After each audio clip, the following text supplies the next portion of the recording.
Presidente da República diz que não vai tolerar ajuste de contas nas instituições públicas. O Governo lança a Estratégia Nacional sobre Livre Comércio Intercontinental Africano. É a hora consagrada ao telejornal para acompanhar agora e aqui na televisão da Guiné-Bissau. Boa noite. O Presidente da República, Marci Soco-Embaló, conferiu posse hoje ao novo Procurador-Geral da República, Edmundo Mendes. Na ocasião, o chefe de Estado disse que não vai tolerar o uso das instituições para ajuste de contas.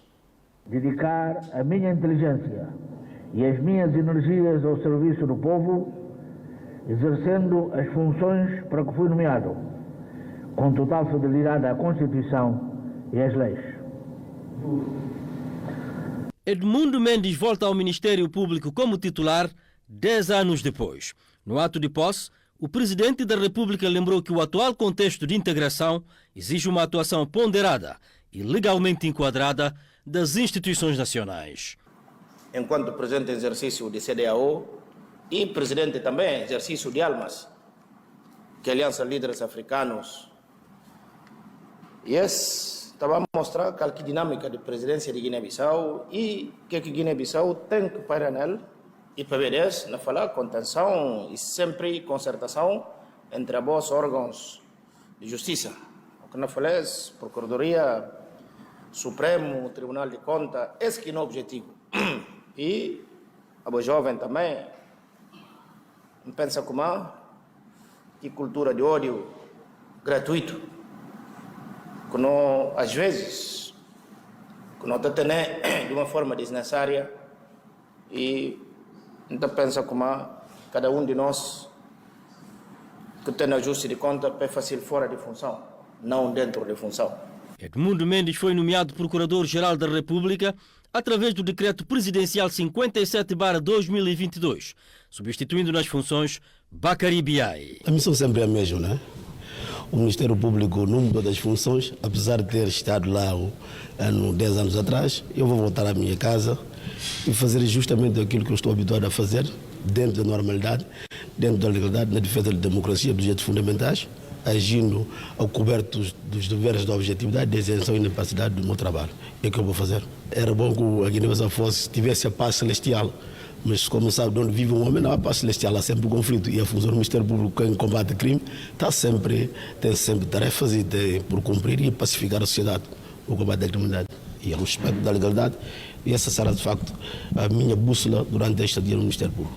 Cumprir a legalidade, agir dentro e do limite das minhas competências. Ou seja, a lei será o fundamento e o limite da minha atuação.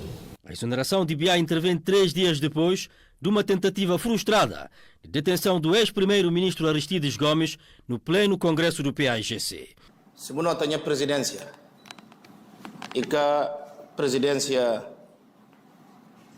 de guerra é uma presidência, é um presidente pacifista, dentro e fora.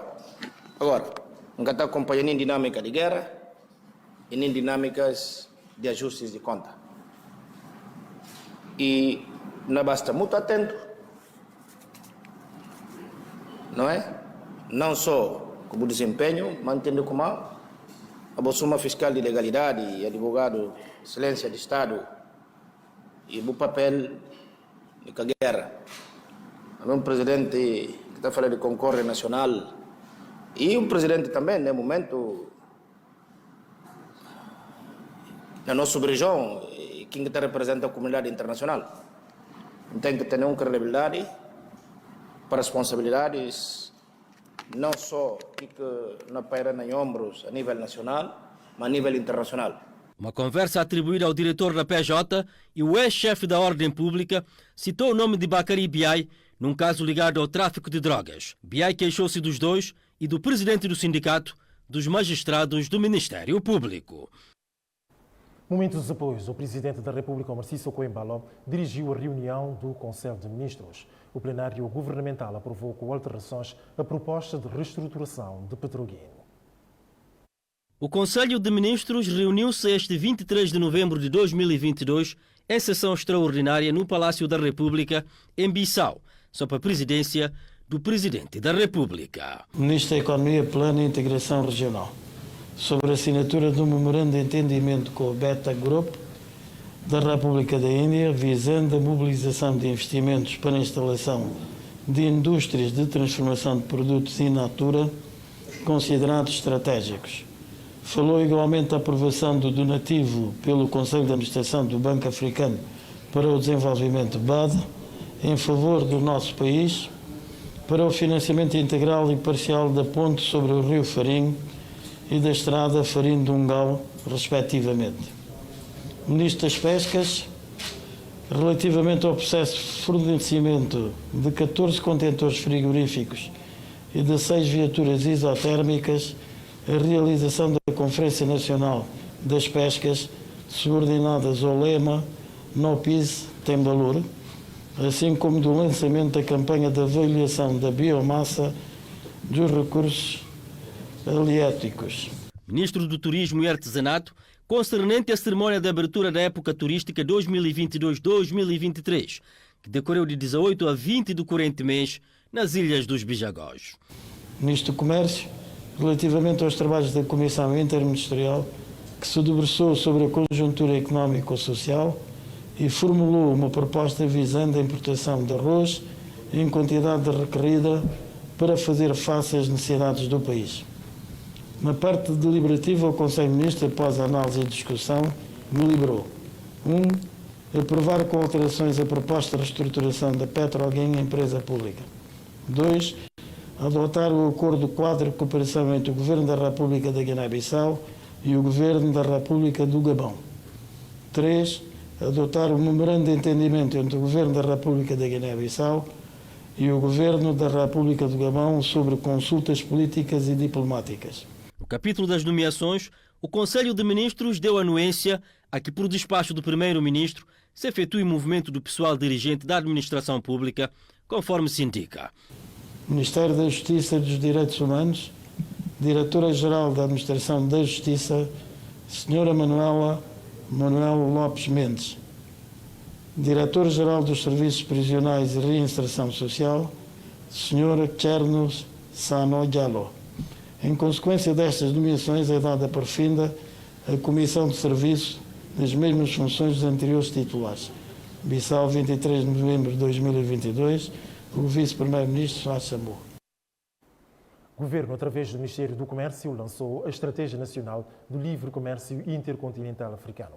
A iniciativa tem por objetivo fazer a divulgação da norma. Iniciou esta quarta-feira em Bissau o debate nacional para a formulação da estratégia da ZLCAV, que consiste na criação de medidas que visam modernizar a administração aduaneira, simplificar e agilizar os procedimentos de comércio exterior, além de possibilitar a cooperação entre os Estados-membros na prevenção e combate aos delitos aduaneiros. O objetivo da Zona de Comércio Livre Continental é alavancar países africanos no subdesenvolvimento e da pobreza, sobretudo, especificamente, camadas jovens e mulheres. Em nome do governo, o secretário-geral do Ministério do Comércio admite que o país tem o dever e a obrigação de defender os protocolos de acordo que instituiu a Zona Livre Comércio Intercontinental Africano. A integração comercial possibilitará que a Guiné-Bissau se especialize na produção de bens e serviços relativamente aos quais gozam de uma vantagem comparativa e tirar proveito de economia de escala, melhorando assim a produtividade e o crescimento. A iniciativa em causa visa superar as barreiras administrativas ao comércio exterior para importação de exportações e trânsito de bens. Uma grande zona de livre comércio em África irá ampliar o potencial de transformação econômica na região e permitirá aos países como a Guiné-Bissau atrair investimentos diretos do estrangeiro e facilitar o desenvolvimento de cadeias de abastecimentos regionais que têm assumido uma preponderância fundamental na transformação econômica de outras regiões. O ateliê de 2 dias congrega a sociedade civil, estudantes, entidades públicas e privadas e tem como finalidade intercâmbio de ideias e reforço de capacidade sobre o mercado único de bens e serviços em África. O Secretariado Nacional de Luta contra a SIDA lançou a campanha de rastreio do VIH-Sida. A iniciativa enquadra-se nas celebrações do 1º de dezembro. Apesar dos progressos até aqui alcançados nos últimos 5 anos em matéria de prevenção e combate à doença, 3,1% da população guineense continua a viver com o vírus de VIH-Sida. Com o propósito de inverter a tendência à hora de Estado no país, o Secretariado Nacional de Luta contra a SIDA lança uma campanha universitária de sensibilização e rastreio da doença. É a semana de rastreio, que começa do dia 21 ao dia 28. Resolvemos fazer o lançamento aqui na Universidade Lusófona para atingir aquela camada universitária e jovem, porque também a prevalência é maior nos jovens. Acreditamos que eles precisam ser mais informados e devemos tratar mais com eles esse assunto para que possamos contornar a situação do VIH-Sida na Guiné-Bissau. Durante a palestra foram abordados aspectos ligados à estigmatização e discriminação de pessoas com VIH-Sida na Guiné-Bissau. Hoje estamos aqui a dar palestras sobre a situação de estigma e discriminação que as pessoas que vivem com o vírus do VIH sofrem na nossa Guiné-Bissau, de forma a sensibilizar as pessoas para que não façam isso, que estigma e discriminação é um ato criminoso e todo mundo tem direito à saúde, então nós temos que nos sensibilizar que qualquer que seja a pessoa, qualquer que seja o ser humano, qualquer que seja a raça, cor, opção sexual, essencialmente é um ser humano que tem direito à saúde. A iniciativa em causa enquadra-se no âmbito das comemorações de 1º de dezembro, data em que se assinala o Dia Mundial de Luta contra a SIDA, cujo lema este ano é acabar com desigualdades. Algumas vendedoras do Espaço Verde foram detidas. Consideram numa conferência de imprensa que a detenção deve-se a uma falta de coordenação entre os ministérios indicados. Volvidos meses após o braço de ferro entre as mulheres vendedoras do mercado improvisado no Espaço Verde de Bairro Ajuda e a Câmara Municipal de Bissau sobre a demolição do mesmo espaço, desta vez, a falta de coordenação por parte dos Ministérios do Turismo, Cultura e Administração Territorial sobre quem deve gerir as atividades de restauração no Espaço Verde de Bairro Ajuda resultou, alegadamente, no espancamento das mulheres vendedoras e a detenção do responsável da empresa Mix Service no mesmo local. Segundo a vice-presidente da Associação da Iniciativa Feminina, a intenção dos inspetores do turismo era fechar todas as barracas que aqui funcionam, alegando que já haviam avisado a empresa Mix Service de que não podia organizar qualquer evento nesse espaço ligado ao turismo sem a autorização prévia do Ministério da Tutela. Sobre o assunto, Miquiteia Marília Batista revela que, além do conhecimento e a autorização por parte da Câmara Municipal de Bissau e da Cultura sobre as suas atividades, pagaram no início do ano corrente 2,5 milhões de francos CFA ao Ministério do Turismo. A porta-voz das mulheres disse que tiveram vários encontros com os técnicos da Câmara Municipal de Bissau e do Ministério da Cultura, nos quais não estiveram presentes os do Turismo. No entanto, foram surpreendidas com uma nota do Ministério do Turismo exigindo o encerramento do espaço. Perante este facto, as mulheres decidiram que vão continuar as suas atividades nesse espaço, custe o que custar. Sobre o assunto, tentamos ouvir a reação do promotor dos eventos, igualmente proprietário da empresa Mix Service, já em liberdade, mas sem sucesso. A referida conferência de imprensa foi objeto de uma reação. O diretor-geral do Turismo explicou os motivos das detenções, bem como do fecho das barracas. A reação não se fez esperar. O diretor-geral do Turismo falou dos motivos que levou a sua instituição a avançar com o fecho das barracas.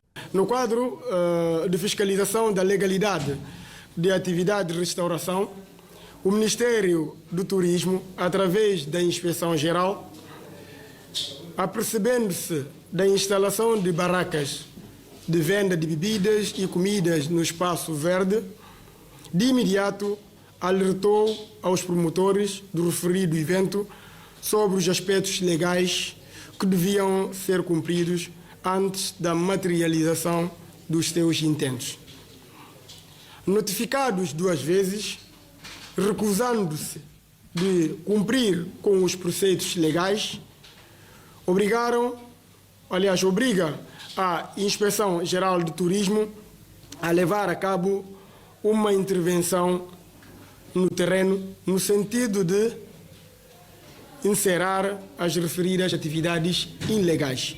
Na ocasião, Baldé denunciou a agressão que os inspetores do turismo sofreram por parte das mulheres, na qual acusou a empresa Mix Service de estar a usar as mulheres vendedoras como escudo nesse assunto. Já no terreno, para a persecução do referido encerramento, os inspetores mesmo acompanhados com 6 agentes policiais, foram confrontados com agressões verbais e insultos, assim como tentativas de agressões com arma branca, martelo, etc., pondo em causa a integridade física dos nossos inspetores.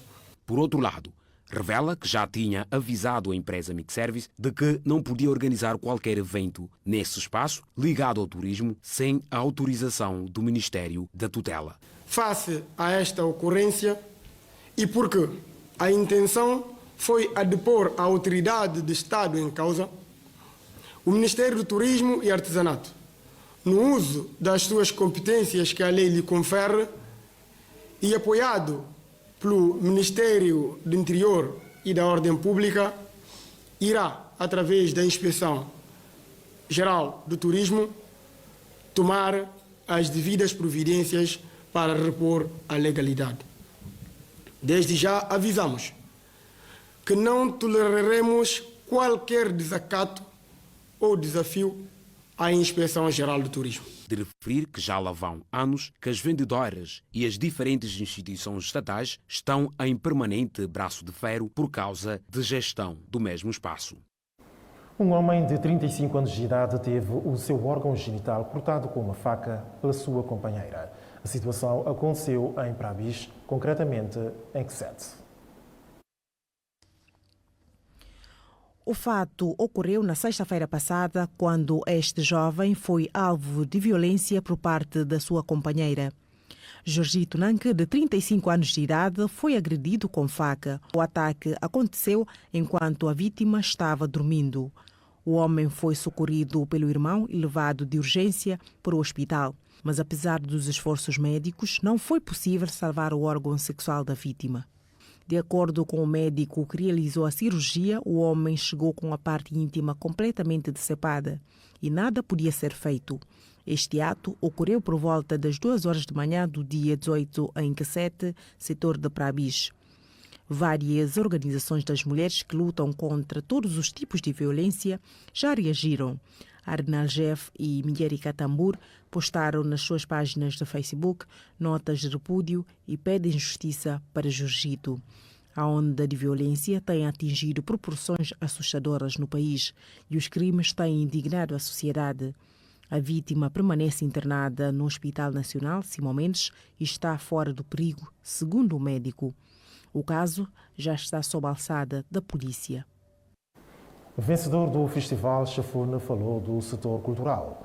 Falou de aspectos ligados ao abandono dos responsáveis.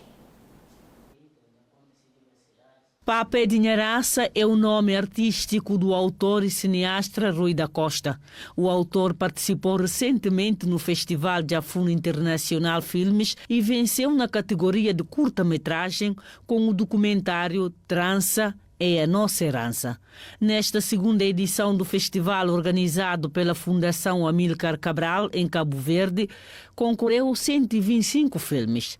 Falando da premiação, o cineasta diz estar satisfeito, ao mesmo tempo revoltado com o tratamento que recebeu por parte dos responsáveis máximo da área. Através das redes sociais que soube que o meu filme foi o vencedor na categoria de documentário. Portanto, é uma alegria para mim, é uma alegria para o país, mas também é tristeza para mim, porque para buscar meios para fazer o filme que acabou de vencer este prémio, fiz uma carta para a Secretaria de Estado de Cultura a pedir apoio. Infelizmente, até agora não recebi nenhuma resposta.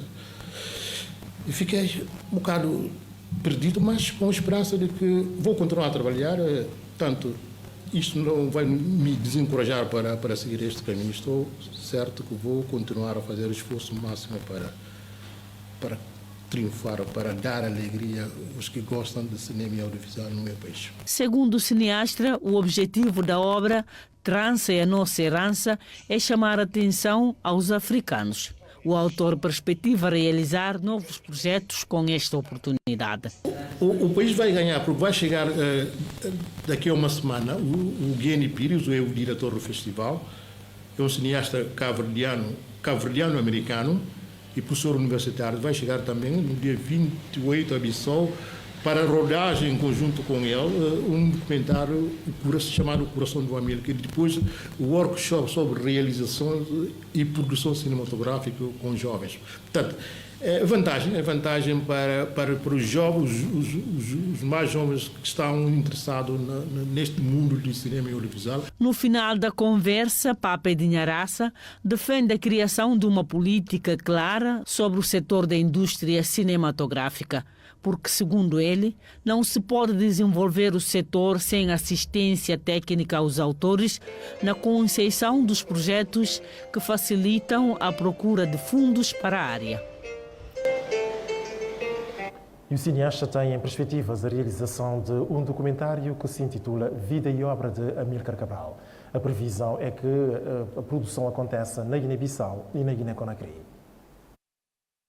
A revelação do ator foi registrada numa conversa com a nossa equipa de reportagem no quadro do prémio vencido no Festival de Afune Internacional Filmes. De acordo com Pape Dinharaça, o trabalho em causa não só quer contar a história da vida do pai e fundador da nação guineense, mas também realçar as contribuições dadas pelos outros combatentes nas rotas que ligam a Guiné-Bissau e Guiné-Conakry. Vai chegar daqui a uma semana o Guilherme Pires, o diretor do festival, é um cineasta cabo-verdiano-americano e professor universitário. Vai chegar também no dia 28 a Bissau para rodagem em conjunto com ele um documentário chamado Coração do América, e depois o workshop sobre realização e produção cinematográfica com jovens. Depois vamos seguir para Guiné-Conakry para continuar a trabalhar no documentário dele. O cineasta lamenta ainda a fraca política no setor de cinema.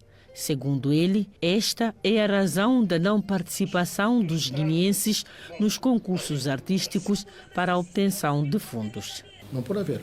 O Estado, o governo da Guiné-Bissau, sobretudo a Secretaria de Estado, através da estruturação, deve criar política de cinema e audiovisual. Isso para balizar. Criar também um fundo de produção. O que é que isso significa? Significa um fundo que todos os concorrer. Convite para este torneio documentário veio na sequência da participação do ator no Festival de Cinema, em que foi vencedor na categoria da curta-metragem, com a obra intitulada Trançar é a Nossa Herança. E é pela 7ª arte que damos por terminada a primeira parte desta edição do Telejornal. Obrigado pela atenção e até logo depois da pausa que lhe é habitual. A atenção é sempre digna dos nossos agradecimentos e para si cá prossegue o Telejornal, que já vai na segunda parte com notícias no âmbito internacional. Começamos pelo Burkina, cujas autoridades pretendem recrutar 50 soldados. O objetivo é de fazer face aos grupos jihadistas que atuam no norte e leste daquele país. La fiche est discrète.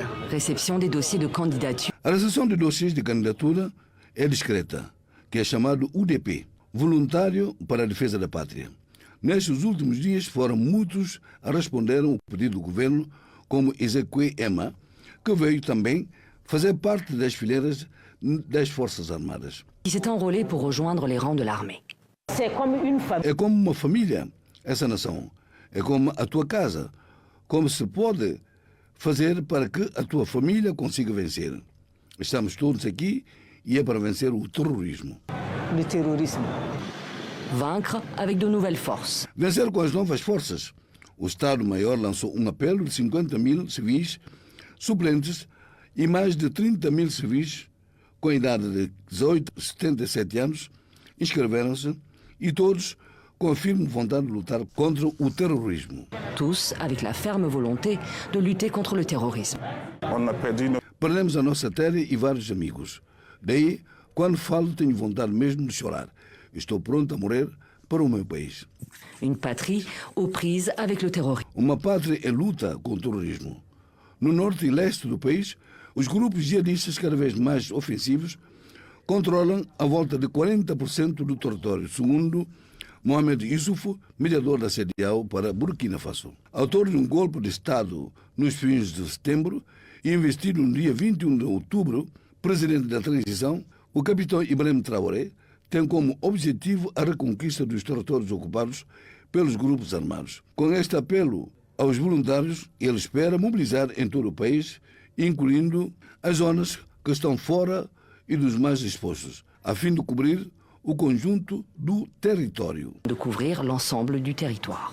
Recruter 50.000, c'est SP. Recrutar 50.000 é de esperar ter uma força combatente em todo o território. Mas temos ainda outros desafios, que é a formação. Quanto tempo isso vai levar para formar essa gente, para que saibam como desmontar uma arma ou montá-la outra vez? Quais serão as atitudes no caso de um ataque? Para quando tudo isso? Depuis 2015, les attaques djihadistes... Desde 2015, os ataques jihadistas cada vez mais frequentes fizeram milhares de mortes em Burkina Faso e obrigou mais de 2 milhões de pessoas a fugirem das suas casas. Contraint près de 2... A África do Sul é o primeiro país da Commonwealth recebido, portanto, pelo rei da Inglaterra, Carlos III. Trata-se de uma visita em que a nação arco-íris esteve representada pelo seu presidente Cyril Ramaphosa. Une cérémonie d'accueil avec 200... Uma cerimônia de acolhimento com 230 cavalos e 1.000 militares na parada para seduzir Cyril Ramaphosa. A monarquia britânica fez de tudo para poder estar na altura de o receber. O presidente sul-africano fará 2 dias em Londres com o rei e o príncipe herdeiro. E foi numa carroça enquadrada de cavaleiros que foi conduzido para o Palácio de Buckingham. Foi assim a visita do Estado no Reino Unido. Le fait que nous accueillons le président de l'Afrique du Sud. O facto de acolhermos o presidente da África do Sul na ocasião da primeira visita do Estado de Sua Majestade o Rei deverá ser interpretado como o nosso engajamento durável vis-à-vis do continente. En exposant des souvenirs des relations entre les deux États. Expondo as recordações entre os dois Estados, o Reino Unido quer também reforçar as ligações especiais que tem pela África do Sul, antiga colônia e primeiro parceiro comercial em África. A Rainha Isabel visitou várias vezes o país e Nelson Mandela também foi recebido no palácio. Desta vez, Cyril Ramaphosa conseguiu chegar a Alex Pedra Memorial de Nelson Mandela no Windsor e depositou uma coroa de flores aos soldados desconhecidos. Nesta quarta-feira, a visita será mais política, com uma entrevista com o primeiro-ministro Chris Sunak. Os dois países devem assinar uma nova parceria econômica e a África do Sul, muito afetada pela crise, espera novos investimentos para poder relançar a sua economia. O Partido Liberal de Jair Bolsonaro recorreu ao Tribunal Militar, portanto ao Tribunal Eleitoral Superior, pede a nulidade dos votos contados nas urnas eletrónicas. O PL, o Partido Liberal do presidente Jair Bolsonaro, pediu a anulação de votos no segundo turno. O partido alega o que chamou de evidências de mau funcionamento em 5 modelos de urnas, supostamente demonstradas em um relatório realizado pelo Instituto Voto Legal, contratado pelo próprio partido. O PL pediu ao Tribunal Superior Eleitoral a anulação dos votos computados em 280 mil urnas eletrônicas usadas no segundo turno, em 30 de outubro. Segundo o partido, os supostos erros teriam dado a vitória a Lula. O presidente do TSE, o ministro Alexandre de Moraes, respondeu à solicitação informando que as urnas indicadas tinham sido usadas no primeiro turno, em 2 de outubro, e que, portanto, o requerimento deveria contemplar essa votação também. Com a anulação dos votos das urnas questionadas, o PL sustenta que o atual presidente teria sido reeleito com 51,05% dos votos válidos, contra 48,95% de Lula. Bolsonaro tem se mantido praticamente em silêncio desde que foi derrotado por uma estreita margem de 2,1 milhões de votos. Grã-Bretanha, França e Alemanha criticaram a expansão nuclear iraniana. Consideram que tal é alarmante. A Grã-Bretanha, a França e a Alemanha condenaram a expansão do programa nuclear do Irão após o anúncio da República Islâmica de que estava a enriquecer ainda mais o urânio. Teherão responde em tom de provocação à moção apresentada pelos países ocidentais na Agência Internacional de Energia Atómica, anunciando estar agora a produzir urânio com 60% de pureza na central nuclear subterrânea de Fordow. Para além de Fordow, O país já está a enriquecer urânio a 60% na instalação nuclear de Natanz, o que significa que tem estoques de um metal radioativo cada vez mais próximos dos 90% necessários para produzir armamento. A notícia é mais um golpe nas esperanças de reavivar o Plano de Ação Global Conjunto, o tão falado Acordo do Nuclear Iraniano de 2015, que obrigava Teherão a limitar o enriquecimento do urânio a troco do levantamento de sanções ocidentais. E é para as abordagens relativas ao arsenal bélico iraniano que damos por terminada esta edição do Telejornal a partir da televisão da Guiné-Bissau. Esta noite informativa ainda vai prosseguir, pois notícias nacionais aonde chegar a partir das 21 horas. Passe bem e até logo.